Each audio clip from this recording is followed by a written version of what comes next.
மாரி சீரியலில் மாரியா நடித்து ஆஷிகா குவிட் பண்ணதுக்கப்புறமா அதில் யார் ஹீரோயினாக ப்ளே பண்ண போகிறாங்க அப்படின்ற ஒரு சூப்பரான அப்டேட்டோட தாங்க வந்திருக்கு. எஸ், நம்ம எல்லாருக்கும் ரொம்ப ரொம்ப பிடிச்ச ஃபேவரட்டான ஹீரோயின் தான். அதாவது ஜீல பார்த்தோன்னா மாரி சீரியல் 800+ எபிசோட்ஸ் தாண்டி சூப்பராக போயிட்டுருக்கு. அதில் ஆஷிகா படுகோனி அப்படிங்கிறவங்க ரொம்ப அழகாக பண்ணிக்கிட்டு இருந்தாங்க. ஸோ சடனாக வந்து அவங்க குவிட் பண்ணுறேன் அப்படின்னு சொல்லிட்டு அஃபிஷியலாகவே போஸ்ட் பண்ணிட்டாங்க. ஸோ என்னடா இவங்க போயிட்டாங்களே, இன்னைக்கு அதை எப்படி கொண்டு போகிறாங்க அப்படின்ற மாதிரி இருந்தது. அதில் எபிசோட்லேயுமே பார்த்தோன்னா ஹீரோயின் வந்து சாகிற மாதிரியான ட்ராக் தான் கொண்டு வந்திருந்தாங்க. அது யமதர்ம ராஜா கிட்ட போய் மன்றாடி கேட்குற மாதிரி, அவங்களோட ஆவி மட்டும் இருக்கிற மாதிரி கதையை கொண்டு போயிருந்தாங்க இல்லையா.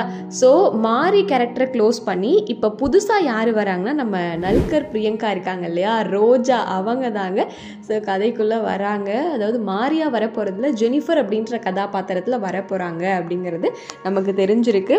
ஆல்ரெடி பார்த்தோன்னா இவங்க ரோஜா சீரியலில் ரொம்ப எல்லாருக்கும் பரிச்சயமானாங்க. அதுக்கடுத்து ஜீல பார்த்தோன்னா சீதாராமன் பண்ணாங்க, நல்லா தமையந்தி. ஆனால் ரெண்டுமே முடிக்காமல் பாதியிலே குவிட் பண்ணிட்டாங்க.